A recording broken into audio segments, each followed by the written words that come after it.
સીતારામને જય શ્રી કૃષ્ણ બધાને. ભગવાન સૌની મનોકામના પૂરી કરે એવી પ્રાર્થના સાથે આપણે નવા વ્લોગની શરૂઆત કરીએ છીએ. તો સ્વાગત છે તમારું ફરીથી નવા વ્લોગમાં. કેમ છો બધા? મજામાં છો ને? મજામાં દશો ને? આપણે પણ બધા મજામાં જ છે. અને આપણે અત્યારે નાસ્તો કરવા બેસી ગયા છે. ગરમ ગરમ આપણે આદુવાળી ચા બનાવી નાખી છે ને એમાં ધાર્મિકભાઈ નાસ્તો કરવા માંડ્યા છે. ધાર્મિકભાઈ પડીકું લઈ આવ્યા છે નાસ્તો. ધાર્મિકભાઈનો ફેવરેટ નાસ્તો છે જો ખાખરા ને ટોસ ને ગાંઠિયા ને એવું બધું આપણે કાલે નાસ્તામાં લઈ આવ્યા હતા. તો અત્યારે આપણે નાસ્તો કરવા બેસી ગયા છે. તો ચાલો બધા નાસ્તો કરવા. હું ધાર્મિકભાઈ નાસ્તો કરવા બેસી ગયા છે. પીએ આવ્યા હે? એમાં જાગુ પીએ આવ્યા જો ફિયાને મળવા આવી કે એમાં દમુભાઈ લઈ લે હાથે. એ ભાઈ હું તને હે દાદા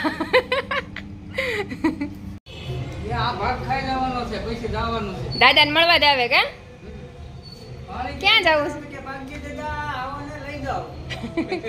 નીચેથી હાથ પાડતી હતી.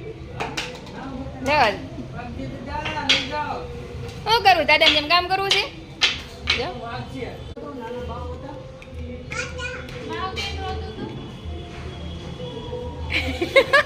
ફેર તો કેમ રોતું તું?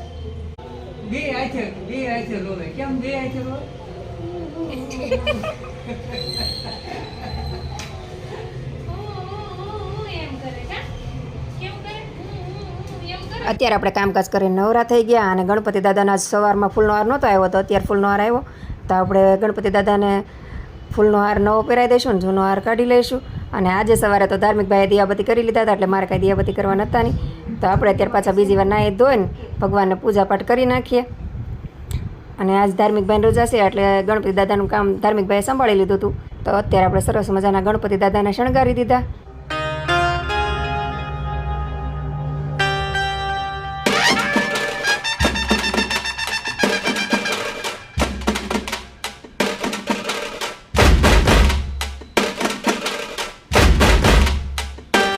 આપણે દિયાબત્તી કરીને નવરા થઈ ગયા છે ને અત્યારે આપણે વઘારવાના છે ચણા મઠ. કાલે આપણે પલાળી દીધા હતા.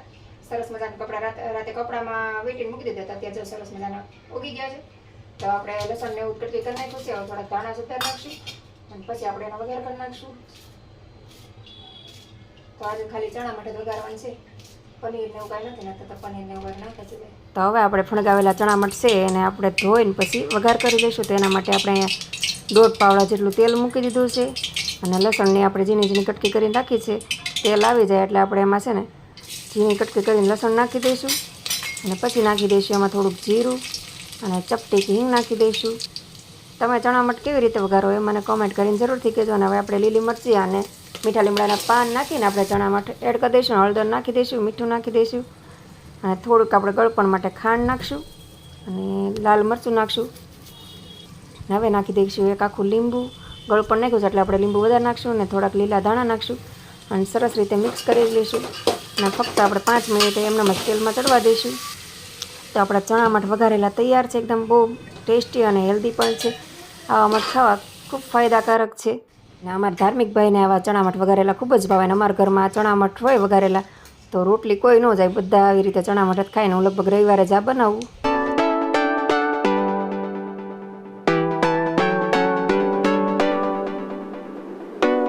અત્યારે હું ધાર્મિકભાઈ આવી ગયા શોપિંગ કરવા. જો ધાર્મિકભાઈ આગળ આગળ ચાલ્યા જાય છે ને હું પાછળ પાછળ ચાલી જાઉં છું. તો ચાલો બધા શોપિંગ કરવા.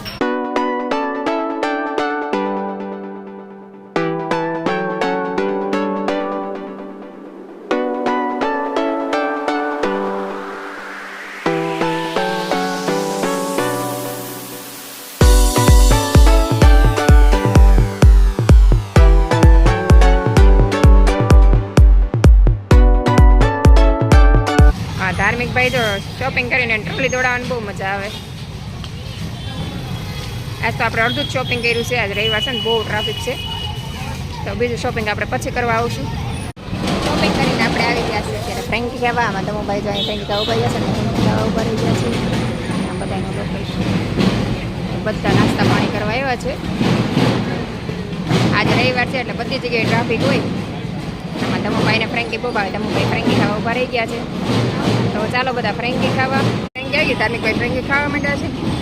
અને એ તો બધા ખાવા પીવાવાળા ટ્રાફિક એટલું ને એટલું છે. કલાકે વારો આવ્યો છે.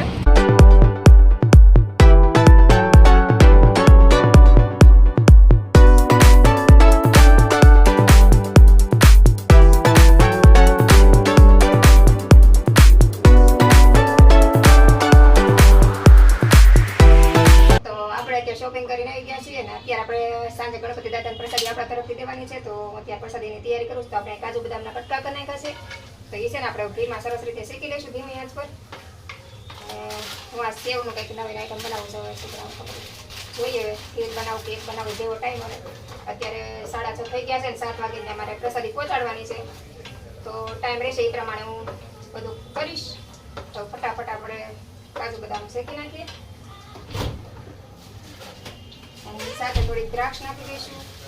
એટલે થોડુંક બહુ મોડું થઈ ગયું છે. પ્રસાદી છે ને ગરમ ગરમ જશે. મારે છે ને થોડીક ઠંડી કરી મોકલો નથી, પણ હવે ટાઈમ નહીં રહ્યો એવું લાગે છે. તો ફટાફટ આપણે પ્રસાદી બનાવવાની છે. આજની પ્રસાદી મેં લખાવી હતી, પણ મને સાવ ભૂલાઈ જ ગયું કે આજે મારે પ્રસાદી બનાવવાની છે. તો હું શોપિંગ કરવા જતી રહી. તો શોપિંગ કરીને આવી તો નીચે મને બધાએ કીધું કે સાંજે પ્રસાદી તારી દેવાની છે. તો મને યાદ આવ્યું કે હા આજની પ્રસાદી મારી છે. તો ઘરે આવીને ફટાફટ આપણે સેવ પડી હતી. તો બીજું કાંઈ હતું નહીં પ્રસાદીમાં બનાવાય એવું, રવો અને સેવ બે પડ્યું. તો મેં વિચાર્યું કે ચાલો આજ કાંઈક સેવનું જ કંઈક નવીન બનાવી. ગણપતિ દાદાનું નામ લઈને આપણે સેવ બનાવવા માંડ્યા. તો એક સાઈડ ફટાફટ દૂધ ગરમ મૂકી દીધું ને એક સાઈડ આપણે બરદની સેવ આવે એ 2 પડીકા લઈ આવી લેતી. તો એ શેકી નાખ્યા ફટાફટ. ઘી મૂકીને આપણે શેકવા મૂકી દીધું છે ને એક સાઈડ જો દૂધ ગરમ થાય છે. તો મને થોડોક ડર એ હતો કે આજે પ્રસાદી કેવી બનશે ખબર નહીં. એક તો ઉતાવળ છે, 6:30 થઈ ગયા છે અને પ્રસાદીમાં કંઈ આઈડિયા નથી કે મારે શું બનાવે. એમ સેવ છે તો હું એમને ખીર બનાવી જાઉં છું અને વિચારું છું કે શું બનાવું. ને થોડોક અંદર ડરે છે કે પ્રસાદી સારી નહીં બને તો કોઈને ભાવશે નહીં. તો એ ગણપતિ દાદાનું નામ લઈને કીધું કે કંઈ નહીં ચલો જે હશે ભગવાન જોઈ લેશે. તો પછી થોડુંક પનીર પડ્યું હતું. તો સેવ એકલી થાય એમ નહોતી, સેવ ઘટે એમ હતી. તો પછી વિચાર્યું કે કંઈ નહીં પનીરને થોડુંક રવન બધું મિક્સ કરીને આપણે અલગ જ પ્રસાદી બનાવીએ. તો બધાથી અલગ બનાવવાની કોશિશ કરી અને ભગવાનનું નામ લેતી ગઈ અને બનાવતી ગઈ. પ્રસાદી તૈયાર છે. તો હવે આપણે આને થોડીક ઠંડી કરીને આપણે એક મોટા વાસણમાં કાઢી લઈશું. તો પ્રસાદી તો આપણે તૈયાર થઈ ગઈ છે અને આપણે 5 વસ્તુ ભેગી કરીને આ પ્રસાદી બનાવી છે. અને જો સરસ મજાનો આપણે કેકનો લુક આપ્યો છે અને પ્રસાદી હજી ગરમ છે અને આને ડેકોરેશન પણ કરવું પડે એમ છે. પ્રસાદી તો આપણી ટાઈમે બની ગઈ, પણ હવે ટેસ્ટ કેવો આવે એ ખબર નથી ને શું ડેકોરેશન કરવું એમાંનો કોઈ આઈડિયા નહીં આવતો. અને ગરમા ગરમ પ્રસાદી છે તો મારી પાસે ચોકલેટ બોલ્સ ને એવું પડ્યું છે, એ પણ ડેકોરેશન કરવું છે. પણ તોય ડર છે કે ચોકલેટ બોલ્સનો ટેસ્ટ અંદર બેસી જશે તો પ્રસાદી કેવી લાગશે એમ. તોય ભગવાનનું નામ લઈને આપણે ચોકલેટના બોલ્સ હતા એનાથી મેં ડેકોરેશન કર્યું ને થોડુંક ડ્રાય ફ્રૂટ હતું કાજુ બદામ ને એવું, એનાથી આપણે ડેકોરેશન કરી નાખ્યું. અને ઉપર લગાડી દેવું આપણે ચેરી. તો ચેરી પણ લઈ આવી હતી. તો ઉતાવળથી હું પ્રસાદીનો થાળ સજાવું છું ને ખબર નહીં કેવું ડેકોરેશન થાય એમ. પ્રસાદીનો થાળ સજાવવા માટે પણ મેં 5 વસ્તુનો ઉપયોગ કર્યો. તો એમાં ગુલાબની પાંખડી લીધી હતી, ડ્રાય ફ્રૂટ લીધું હતું, ચેરી લીધી હતી અને 2 અલગ અલગ પ્રકારના ચોકલેટ બોલ્સ લીધા હતા. જો તમને જોઈ શકો છો. તો આપણી સરસ મજાની કેક બની તૈયાર થઈ ગઈ છે. જો તમને પણ બતાવી દો, જો કેટલી મસ્ત મેં બનાવી છે. એ બધી ખાસ નથી પણ તોય તે આપણે પૂરી કોશિશ કરી છે કે સરસ મજાની બનાવી. તો આપણે પ્રસાદીનો થાળ લઈ નીચે આવી ગયા છીએ. ગણપતિ દાદાને ધરાવી દીધો છે અને હજી પણ મને મનમાં ડર જ છે કે મેં પ્રસાદી બનાવી કેવી બનાવી છે. કેમ કે પહેલી વાર જ આ પ્રસાદી બનાવી છે અને બધું મિક્સ કર્યું છે. એનો ટેસ્ટ હવે કેવો આવશે પ્રસાદીમાં એ ખબર નથી. હવે આરતી થાય પછી બધા પ્રસાદી લે પછી મને શાંતિ થશે. આરતી કરતા હું વિચારતી હતી મનમાં કે પ્રસાદી કેવી બની છે. ભગવાનને પ્રાર્થના કરતી હે ભગવાન મારી પ્રસાદી બધાને ભાવે ને કંઈ મિસ્ટેક ન હોય તો સારું. ગણપતિ દાદા બધું સંભાળી લે બસ અને પ્રસાદી બધાને ભાવે ત્યારે મને શાંતિ થશે. તો આરતી પણ આપણે ચાલુ કરી દીધી છે ને આરતીમાં પણ આપણે મનમાં વિચાર જ છે ને તમે મને વારે પૂછો તો મમ્મી કેવી બની છે પ્રસાદી સારી બની. તો હું કહું છું કે ખબર નહીં કેમ કે મેં દૂધ પનીર રવો બધું એડ કર્યું હતું ને એટલે હવે આપણે બધું ગણપતિ દાદા ઉપર છોડી દીધું છે. આરતી થઈ જાય પછી ખબર પડે કે આપણી પ્રસાદી કેવી બની.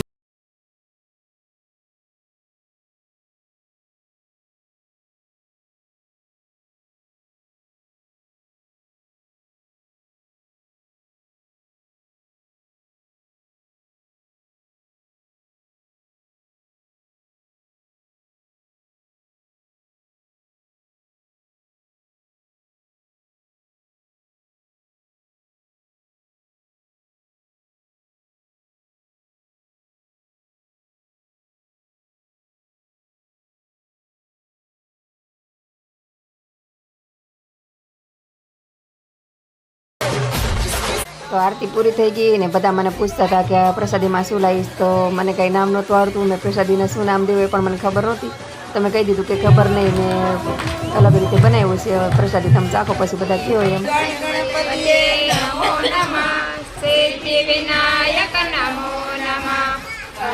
વિનાયક નમો નમઃ ગણપતિ બાપા મોરયા. ઓમ ગણપતિ નમો